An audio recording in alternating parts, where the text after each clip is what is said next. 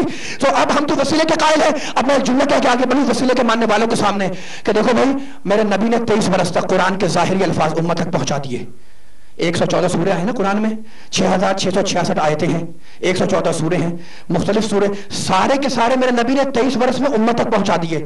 پہنچایا نہیں پہنچائے؟ پہنچائے نا.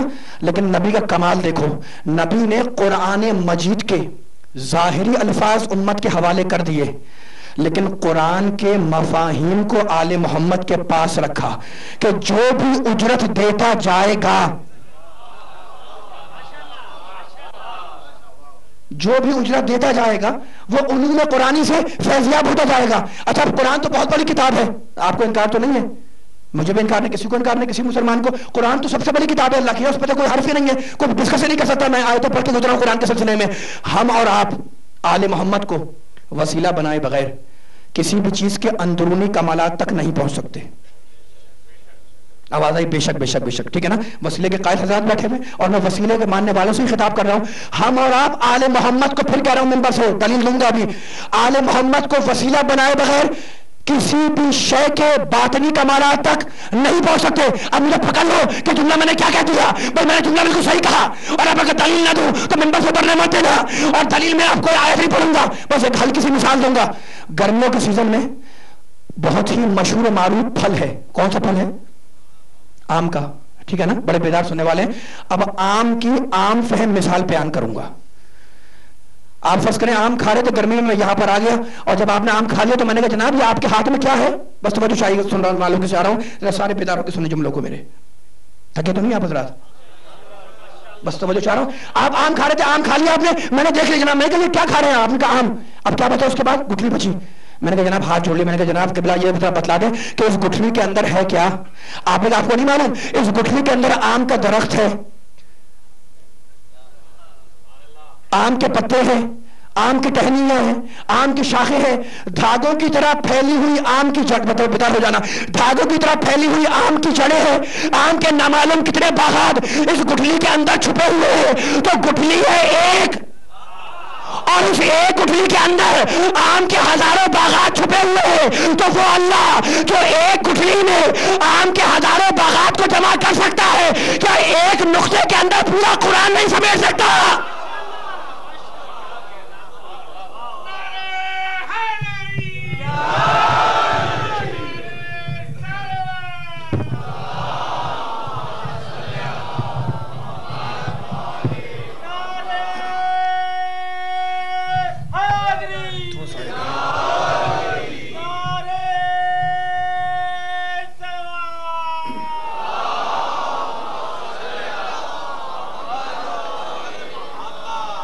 مل کے سارے باواز بلند دور بھیجے محمد والے محمد پر.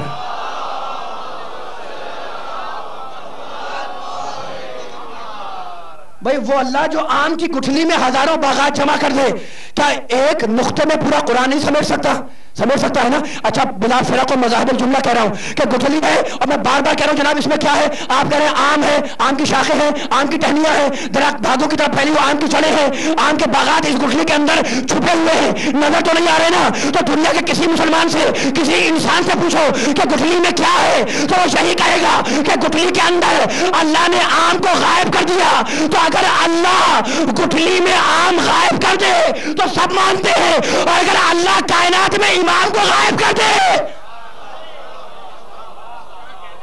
بلند ترین صلوات بھیجے محمد والے محمد پر.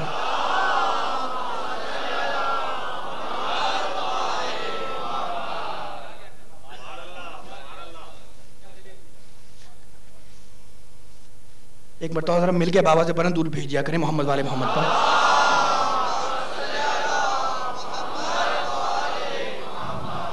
بابا سے بلند دور بھیجے محمد والے محمد پر.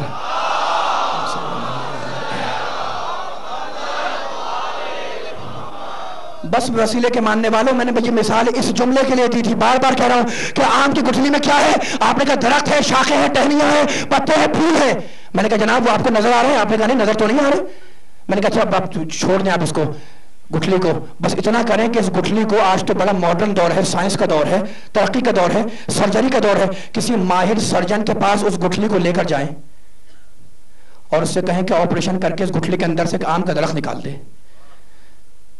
بڑے سے بڑا سرجن فیل ہو جائے گا اور آپریشن کر کے اس گٹھلی کو اگنے کے قابل ہی نہیں چھوڑے گا. ٹھیک ہے نا؟ اس گٹھلی کو اگنے کے قابل ہی نہیں چھوڑے گا. میں نے کہا جناب آپ تو کہے تھے بار بار کہ اس گٹھلی میں آم ہے، درخت ہے، شاخیں، پتے ہیں، ٹہنیاں ہیں، اور اب میں نے آپ کو کیا کہ آپ سرجن کو لے جائیں، اس نے آپریشن کر کے گٹھلی کو اگنے کے قابل ہی نہیں چھوڑا. ٹھیک ہے نا؟ آپ نے کہا ہمیں تو یہی. میں نے کہا خبردار اس کے پاس، سرجن کے پاس نہیں جانا. آپ نے کہا اب کیا کروں گا؟ میں نے کہا بس اس گٹھلی کو لے جا کر مٹی کے حوالے کر دو. اللہ ذرا بیدار ہو کے تھوڑا جملوں کو. میں نے کہا مٹی کے حوالے کر دو. آپ نے کہا بھائی اس کے بعد کیا ہوگا؟ میں نے کہا چند دنوں کے بعد تم دیکھو گے کہ رفتہ رفتہ وہ پودا بنے گی. وہ پودا ذرا بیدار ہو کے سننا، وہ پودا ایک دن ایک تنازع درخت بن جائے گا. تو بتانے والوں مجھے یہ بتلاؤ کہ یہ کرشمہ تمہیں کس نے دکھایا؟ مٹی نے. اور مٹی کو عربی میں کہتے ہیں تراب. تو جب تم تراب کے بغیر آم کو نہ سمجھ سکو تو ابو تراب کے بغیر قرآن کیسے سمجھ لیا جائے گا؟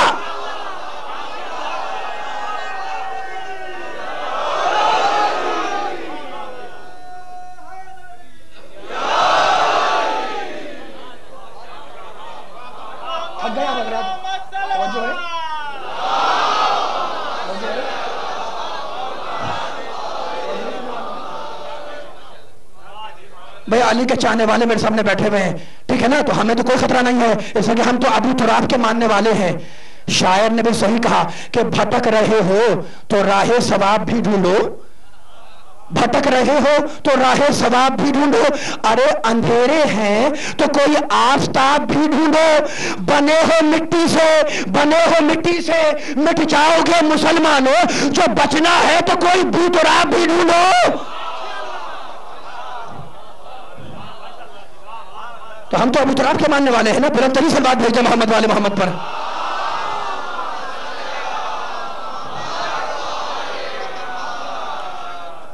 ہم توحید لیتے ہیں اپنے رسول سے، ہم پیغام اسلام لیتے ہیں اپنے امام سے، اپنے معصوم سے، اپنے نبی سے، اپنے رسولوں سے. اس لیے کہ ہم قرآن اور اطرت کے ماننے والے ہیں. جو قرآن کہے اس پر عمل کریں گے، جو اطرت کہے اس پر عمل کریں گے. ٹھیک ہے نا؟ تو اب قرآن نے وارثان قرآن کا تعارف کرایا. بیان واضح ہے قرآن میں، پڑھ کے گزرا ہوئی آیتیں. قرآن ہدایت ہے، رحمت ہے، بشارت ہے، بصیرت ہے. قرآن نور ہے، علم ہے، کتاب مقدس ہے. اب اس قرآن نے اللہ نے ہادیہ نے برحق کا تعارف کرایا. سيقول السفهاء من الناس، اللہ کہہ رہا ہے ما ولاهم عن قبلتهم التي كانوا عليها قل لله المشرق والمغرب يهدي من يشاء الى صراط مستقيم. رسول یہ بعض بے وقوف لوگ اعتراض کرتے ہیں. کیا اعتراض کرتے ہیں؟ کہ مسلمانوں نے اپنے پہلے قبلے سے روح گردانی کیوں کی؟ پہلے قبلہ بیت المقدس تھا، اس کے بعد خانہ کعبہ بنا. بعض بے وقوف لوگ، قرآن کہہ رہا ہے ایک ایک جملے پہ توجہ، اعتراض کرتے ہیں کہ مسلمانوں نے اپنے پہلے قبلے سے روح گردانی کیوں کی؟ رسول کہہ دو ان لوگوں سے کہ للہ المشرق والمغرب، مشرق اور مغرب دونوں اللہ کے لیے ہے. یہدی من یشاء الی صراط مستقیم، اللہ جس کی بھی چاہے صراط مستقیم کی طرف ہدایت کر دیتا ہے، جس کی بھی چاہے سچے راستے کی طرف ہدایت کر دیتا ہے. اور اب اسی پارے میں ارشاد ہوا، پھر اللہ نے ارشاد فرمایا قد نرى تقلب وجهك في السماء فلنولينك قبلة ترضاها فول وجهك شطر المسجد الحرام وحيث ما كنتم فولوا وجوهكم شطرا. رسول ہم تمہارے بار بار آسمان کی طرف رخ کرنے کو دیکھ رہے ہیں، تو اب ہم قبلے کو اس طرف موڑ دیں گے جس طرف تم چاہو گے. فَوَلِّ وَجْهَكَ شَطْرَ الْمَسْجِدِ الْحَرَامِ، رسول اب ہم قبلے کو اس طرف موڑ دیں گے جس طرف تم چاہو گے. اور اب حکم آیا، آیت جا کر دیکھ لیے گا فَوَلِّ وَجْهَكَ شَطْرَ الْمَسْجِدِ الْحَرَامِ وَحَيْثُ مَا كُنتُمْ فَوَلُّوا وُجُوهَكُمْ شَطْرَهُ. رسول حالت نماز میں ہے، نماز پڑھ رہے ہیں، اللہ کا آرڈر آ گیا، حکم آ گیا، رسول فَوَلِّ اپنا رخ بیت المقدس سے ہٹاؤ، خانہ کعبہ کی طرف کرو. صحابہ کرام رخ خانہ کعبہ کی طرف، رسول کا رخ خانہ کعبہ کی طرف. آپ نماز پڑھتے ہیں شارجہ میں، رخ کس طرف ہوتا ہے؟ سب بولیں بھائی کس طرف رخ ہوتا ہے؟ خانہ کعبہ کی طرف سے. بس فیصلہ آپ کر لیے خود. سارے انبیاء جو گزر چکے ہیں ان کا خلاصہ ہے میرا محمد، میرا نبی، میرا محمد نماز کے عالم میں ہے۔ حکم آیا اللہ کا کہ اپنا رخ خانہ کعبہ کی طرف کرو۔ نبی کی نماز کس طرف؟ کعبے کی طرف۔ آپ کی نماز کس طرف؟ کعبے کی طرف۔ میں اگر کراچی میں نماز پڑھوں میرا رخ کس طرف ہوگا؟ کعبے کی طرف۔ بولتے رہنا۔ جو دبئی میں مسلمان نماز پڑھے اس کا رخ کس طرف ہوگا؟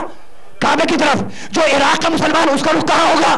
کعبے کی طرف۔ کیا شارجہ سے کعبہ نظر آ رہا ہے؟ نہیں آ رہا۔ کیا دبئی سے کعبہ نظر آ رہا ہے؟ نہیں آ رہا۔ کیا مجھے کراچی میں کعبہ نظر آتا ہے؟ نہیں آتا۔ کیا ایران کے مسلمان کو کعبہ نظر آتا ہے؟ نہیں آتا۔ تو کعبہ نظر نہیں آتا لیکن سارے مسلمانوں کا رخ کعبے کی طرف ہے، تو سمجھ میں نہیں آتا کہ اگر بیت غائب ہو جائے تو کوئی اعتراض نہیں کرتا، اور اگر اہل بیت پردے غیب میں چلا جائے، اگر بلند ترین صلوات بھیجے محمد والے محمد پر۔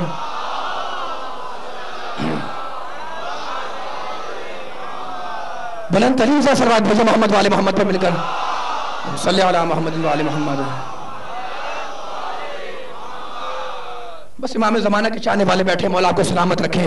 ہمیں تو کوئی غم نہیں ہے نا، اس لیے کہ ہمارا وارث زندہ ہے، انبیاء کا وارث غیبت میں زندہ ہے، آدم کا وارث زندہ ہے، نوح کا وارث زندہ ہے، ابراہیم کا وارث زندہ ہے، موسیٰ عیسیٰ کا وارث زندہ ہے، محمد کا وارث زندہ ہے، علی کا وارث غیبت میں زندہ ہے، حسنین کا وارث زندہ ہے، علی بن حسین کا وارث زندہ ہے، محمد باقر کا وارث زندہ ہے، جعفر صادق کا وارث زندہ ہے، موسیٰ کاظم کا وارث زندہ ہے، علی رضا کا وارث زندہ ہے، محمد تقی کا وارث زندہ ہے، علی نقی کا وارث زندہ ہے، عسکری کا لال غیبت میں زندہ ہے۔ تو مجھے کہنے دو کہ وہ دین منحوس ہے جس کا وارث صاحب الامر نہ ہو، وہ دین منحوس ہے جس کا وارث صاحب الامر نہ ہو۔ اور شاعر نے صحیح کہا کہ جو آخری امام کی آمد پہ شک کرے، جو آخری امام کی آمد پہ شک کرے، بیدار ہو کے سنو ذرا، جو آخری امام کی آمد پہ شک کرے، ارے اس شخص کا سلام بھی لینا حرام ہے۔ قرآن پہ، رسول پہ جس کو شکی نہ ہو اس جانور کا نام بھی لینا حرام ہے۔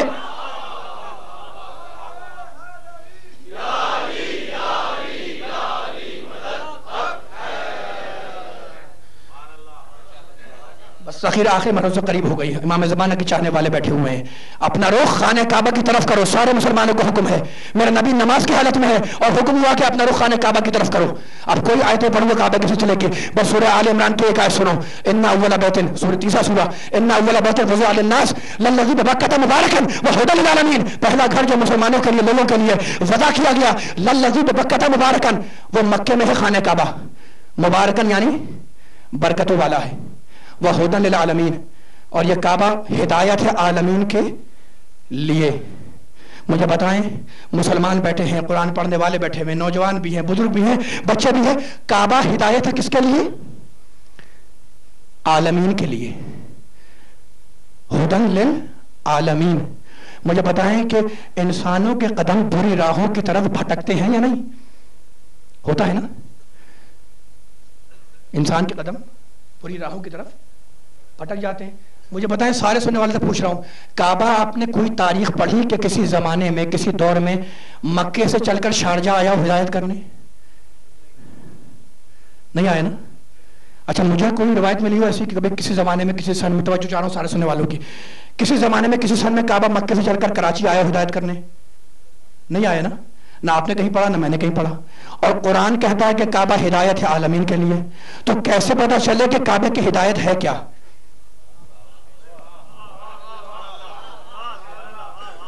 توجہ تھک تو نہیں گئے حضرات؟ بس آخری جملہ میرا، میں دو جملے مسائل کے بیان کروں گا اور تقریر ختم ہو جائے گی۔ کعبہ کسی زمانے میں چل کر مکے سے نہیں آیا آپ کو مجھے ہدایت کرنے کے لیے، اور قرآن کیا کہتا ہے کہ کعبہ ہدایت عالمین کے لیے۔ اب سوال پیدا ہو گیا نا کہ بھئی نعوذ باللہ اللہ جھوٹ نہیں بول سکتا، نہ قرآن جھوٹ بولے گا، نہ اللہ کا رسول جھوٹ بولے گا، نہ آیتیں جھوٹ بولیں گی، اور ہمیں کسی تاریخ میں نہیں ملتا کہ کعبہ کسی زمانے میں، کسی سن میں، کسی سال میں مکے سے چل کر آیا ہو ہدایت کرنے۔ تو اب کیسے پتا چلے کہ کعبے کی ہدایت ہے کیا؟ تو میرے محترم سننے والوں، بس ایک مثال میں اور بیان کروں گا اور اس آیت کو کھول دوں گا۔ ایام رضا چل رہی ہیں، ٹھیک ہے نا؟ اور آپ کے ہاں کیا ہر جگہ پر جہاں جہاں علی کے چاہنے والے مجالس کا انعقاد کرتے ہیں، وہاں مجلس کے بعد نذر مولا کا انتظام ہوتا ہے، ہوتا ہے، ٹھیک ہے؟ اچھا فرض کریں کہیں پر شربت کا انتظام تھا، کہیں حلیم ہے، کہیں بریانی ہے۔ اب ہوا کیا، بریانی تھی آپ نے پیش کی, میں نے 2 یا 3 پلیٹ کھا لی, ٹھیک ہے, آپ مجھے اتنا بتلا دیں, سارے سننے والوں سے پوچھ رہا ہوں کہ میں نے بریانی کھائی تھی یا پلیٹ کھائی تھی؟ بریانی کھائی تھی, اور کہا کیا میں نے؟ پلیٹ کھائی. توجہ ہے سننے والوں کی. بس آخر جملہ میں مصاحب کی 2 جملے بیان کروں گا, طویل نہیں کروں گا مصاحب بھی, لیکن یہ پیغام اگر پہنچ گیا آج کا انشاءاللہ تو میں مصاحب تک آ گیا. میں نے پوچھا جناب آپ شربت پیے تھے نظر مولا کا, 3-4 گلاس پی لیا آپ نے. میں نے کہا آپ نے کتنے پیے جناب؟ آپ نے جناب میں نے 3 گلاس پیے. تو چاروں سارے مدرسے سننے والوں کی یہ آخری پیغام پہنچ جائے بھرپور طریقے سے علی کے چاہنے والوں تک, تو میں انشاءاللہ آپ سے اجازت لے لوں گا.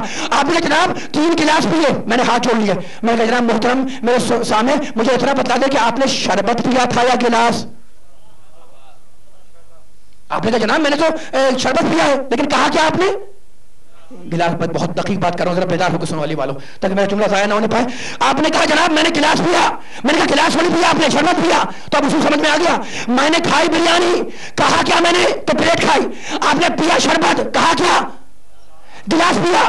زبان کا محاورہ سمجھ میں آیا. خالی گلاس کہلاتا ہے ظرف. بس توجہ سارے سننے والوں کی سارے طرح بیدار ہو کے سنے, ہاں کر رہو میرے سامنے تاکہ میں جملہ مکمل کر دوں اور پیچھے والا تک آپ کے ذریعے سے پہنچ جائے. خالی گلاس کہلاتا ہے ظرف, اور اس کے اندر اگر آپ شربت ڈال دیں تو شربت کہلاتا ہے مظروف. خالی پلیٹ کہلاتی ہے بریانی, خالی پلیٹ کہلاتی ہے ظرف, اس کے اندر بریانی ڈال دو, بریانی کہلائے گی, بولے بھائی, مظروف. ٹھیک ہے نا.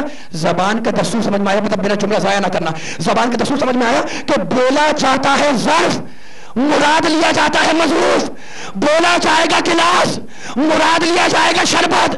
بولی جائے گی پلیٹ, مراد لی جائے گی بریانی. اب اسی اصول کو آگے بڑھا لو.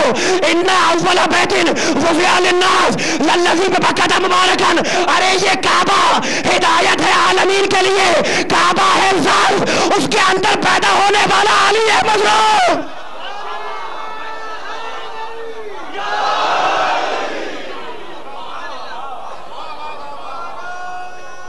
جو ہے دونوں ہاتھ بلند کر کے پوری طاقت سے نعرے حیدری.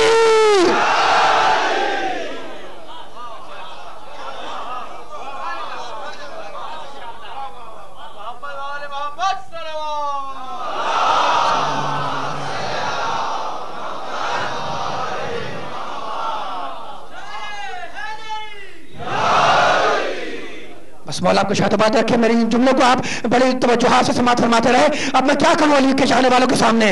انا اولا بیت, کعبہ ہدایت عالمین کے لیے. کعبہ وہ جو گھر ہے بیت اللہ وہ ظرف ہے, اور جو اس کے اندر پیدا ہو رہا ہے وہ ہے مظروف.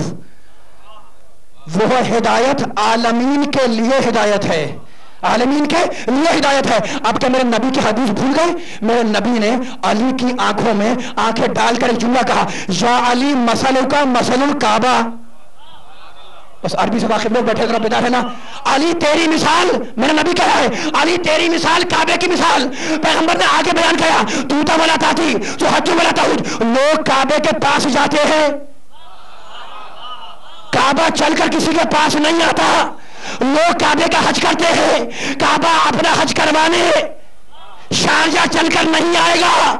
تو کعبے کا حق کیا ہے کہ جب مکے جا کر کعبے کا حج کرو گے تب حق ادا ہوگا. یہاں چل کر اپنا حق مانگنے کعبہ تمہارے پاس نہیں آئے گا. ارے بھائی علی کی مثال کعبے کی مثال. اگر خلافت دینی ہے تو علی کے پاس جاؤ, علی تمہارے پاس نہیں آئے گا. وہ جو ہے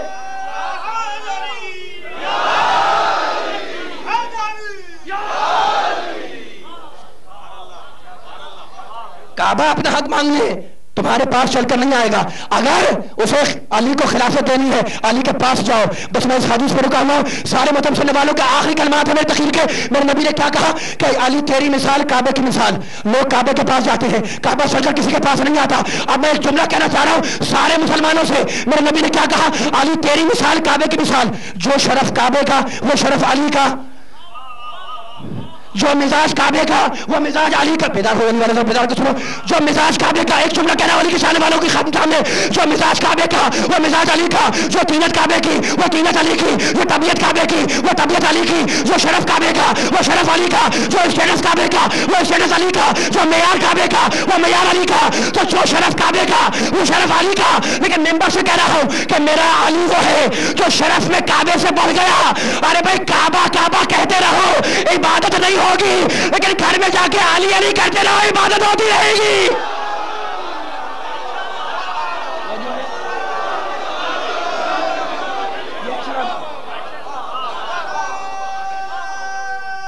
کعبہ کعبہ کہتے رہو۔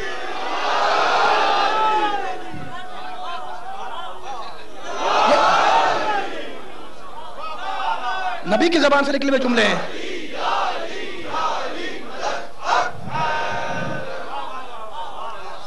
ہماری جانیں قربان جائیں نبی کے پاکیزہ کلمات کے اوپر۔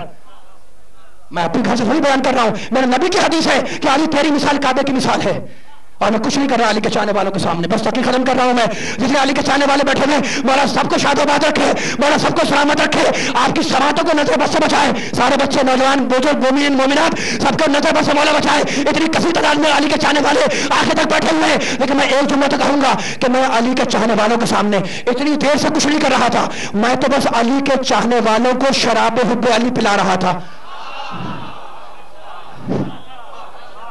توجہ ہے سننے والوں، بس بیدار رہنا علی کے چاہنے والوں، تمہارے جذبات کی قدر کر رہا ہوں میں علی کے چاہنے والوں کو شراب حب علی پلا رہا تھا۔ اور خبردار خبردار آخری کلمہ، شراب حب علی کو کبھی نجس نہ سمجھنا، کبھی مذاق نہ سمجھنا۔ ارے یہ وہ شراب ہے جو کوثر سے لائی ہوئی، سلسبیل میں ملائی ہوئی، چادر تطہیر میں چھانی ہوئی، انبیاء کی شانی پہچانی ہوئی۔ آدم نے بھی تو خلافت ربانی مل گئی، نوح نے بھی تو کشتی کو روانی مل گئی، امت نے بھی تو محمد کی غلامی مل گئی، ابراہیم نے بھی تو خلت رحمانی مل گئی، ارے یوسف نے بھی تو حکمرانی مل گئی، اور زلیخا نے بھی تو جوانی مل گئی۔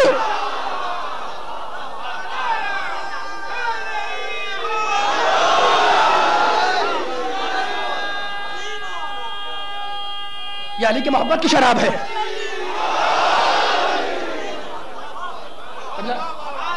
میں شکر گزار ہوں سارے محترم سننے والوں کا، دس سے ادب چھوڑ کر بڑے آپ نے نعرے لگا لیے، بڑے تعداد تحسین دے دی، بس تقریر ختم ہو جائے گی، لیکن یہ جملہ ادھورا رہ جائے گا۔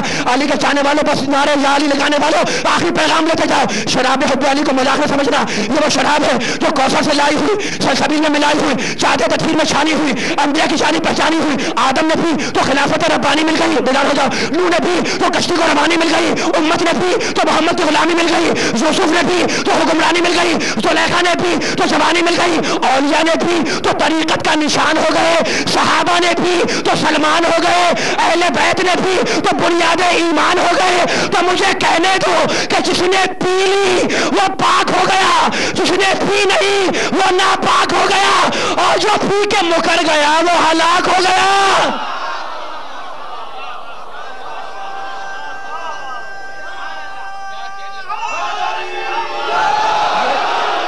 دونوں ہاتھ بلند کر کے نعرے حیدری۔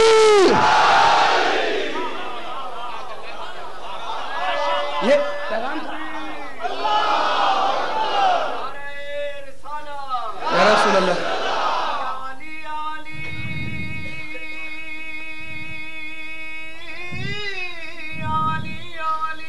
ماشاء اللہ۔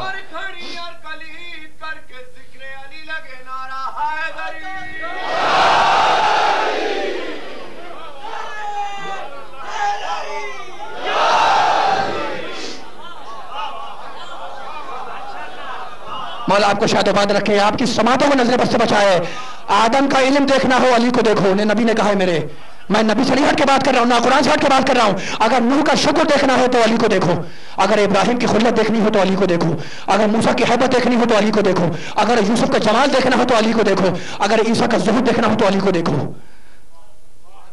اگر نبیوں کے چہرے کی زیارت کرنی ہے تو علی کے چہرے کی زیارت کرو، علی کے چہرے کی زیارت کرو۔ اگر نبیوں کے چہرے کی زیارت کے مشتاق ہو اور اگر عزاداروں خود محمد مصطفیٰ کی زیارت کرنا چاہتے ہو تو حسین کے کلی الجوان علی اکبر کی زیارت کرو. اجرکم اللہ. میرے 5ویں امام کے سامنے ذاکر علی اکبر کے مصائب پڑھ رہا تھا. ابو بصیر منہ پر رومال رکھ کر رو رہا تھا. مجلس ہو رہی ہے, منہ پر رومال رکھے ابو بصیر رو رہا ہے. ایک مرتبہ میرے 5ویں امام نے پکار کے کہا, ابو بصیر تو روتا کیوں نہیں؟ رومال دکھایا. کہا مولا اتنا رویا ہوں کہ یہ رومال تر ہو گیا ہے. سنو کہ رونے والا. کہا ابو بصیر ایسے نہیں رو, اکبر کے مصائب پر ویسے رو جیسے میری دادی فاطمہ زہرا روتی ہے. کہا مولا کیسے روئیں؟ کہا اکبر کے مصائب پر اپنی آوازوں کو اونچا کر کر کے رو. کہا مولا کوئی سبب ہے؟ کہا ہاں سبب ہے. جب ذاکر علی اکبر کے مصائب پڑھتا ہے تو قبر میں سید الشہداء چیخنے لگتے ہیں. شب عاشورا آئی, ام لیلہ علی اکبر کی پردیسی ماں. کہا فضا ذرا جا کر تو دیکھ میرا بیٹا اکبر ہے کہاں. بس ماتمی اکبر کے ماتمداروں 2 جملے سننا مصائب کے. فضا گئی, دیکھا باپ کی خدمت میں ہے. آ کے بتلایا شہزادی اکبر باپ کے پاس ہے. کہا فضا اکبر کو ذرا بلا کر لا. اکبر آئے. کہا بیٹا کہاں تھے؟ کہا اماں جان باپ کی خدمت میں تھا. بے اختیار کہنے لگی اکبر ماں کا بھی تمہارے اوپر کچھ حق ہے؟ اکبر لرزنے لگے. کہا اماں جان آپ نے کیا کہا؟ کہا جاؤ اجازت لے کر آؤ. آدھے گھنٹے کی اجازت ملی. ام لیلہ پردیسی ماں ہے نا. اکبر آئے, ایک مرتبہ صندوق سے ایک لباس نکالا, کلی الجوان کو پہنایا, بالوں میں کنگھی کی, شمع رکھی ہوئی تھی اسے لے کر آئی, اکبر کے سامنے رکھ دیا. اور اب ام لیلہ اکبر کو دیکھ رہی ہے. کہا اماں جان کیا دیکھ رہی ہے؟ کہا بیٹا شبیہ رسول کی آخری زیارت کر رہی ہو. بیٹا شبیہ رسول کی آخری زیارت کر رہی ہو. اور کہا بیٹا کل گھمسان کا جنگ ہے. اکبر بیٹا میرے دودھ کی لاج رکھنا. شب عاشور ڈھلی, صبح عاشور نمودار ہوئی. بس تم رو چکے, مصائب ہو گئے, ماتم کرو گے. 2 جملے سنتے جاؤ. حسین کا سرکاری مؤذن حجاج آیا. کہا فرزند رسول اجازت ہے کہ میں اذان دوں؟ ابھی حسین کو یہ اجازت دینی تھی. اتنے میں مختل نے کہا کہ فضا دوڑتی ہوئی آئی اور کہا مولا آج شہزادی کی یہ خواہش ہے کہ میرا بیٹا اکبر اذان دے. آجرکم اللہ. بس آخر جملے سننا. کہا بیٹا اکبر ذرا لہجہ محمدی میں اذان تو دینا. اکبر گلدستے اذان پر آئے. فضا بیان کرتی ہے خیمے کے اندر کے حالات سے واقف, خیمے کے باہر کے حالات سے واقف. سنو گے جملہ. فضا بیان کرتی ہے کہ جیسے ہی اکبر نے کہا اللہ اکبر, شہزادی نے مصلی بچھایا. اکبر نے کہا اشہد ان لا الہ الا اللہ. بی بی نے اپنے بال کھولنا شروع کیے. اکبر نے کہا اشہد ان محمد رسول اللہ. بی بی نے ہاتھ اٹھائے, کہا پروردگارا اس آواز کو باقی رکھنا. آذان ہوئی, آخری جملہ. جنگ ہوئی, اصحاب گئے, چاہنے والے گئے. ایک منزل پر جانتے ہو نا حسین کا کلیہ جوان آیا. بس رو چکے تم. میرے مولا نے ایک مرتبہ مقصد لکھتا ہے بوڑھے باپ نے جوان بیٹے کو سر سے پاؤں تک دیکھا اور کہا بیٹا کاش تیرے پاس بھی تجھ جیسا ایک بیٹا ہوتا اور میں تجھ سے مرنے کی اجازت مانگتا. اکبر تمہیں جنگ کی اجازت نہیں ملے گی. اکبر پلٹے, اپنا ہاتھ بنوایا رومال سے. حسین بیٹھے ہوئے تھے. مختل نے لکھا ایک مرتبہ آ کر اکبر نے اپنا سر حسین کے پاؤں پہ رکھ لیا.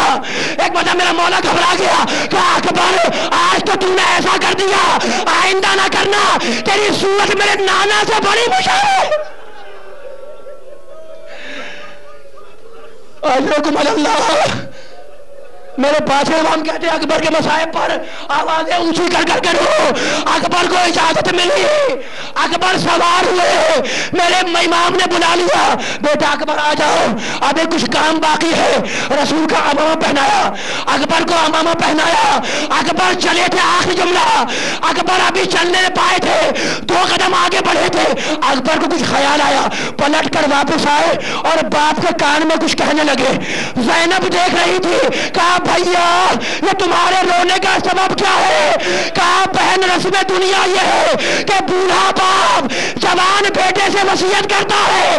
آج جوان بیٹے نے مجھ سے وصیت کی ہے کہ بابا میری ماں غیر قبیلے کی ہے, میرے مرنے کے بعد اس کا خیال رکھیے گا.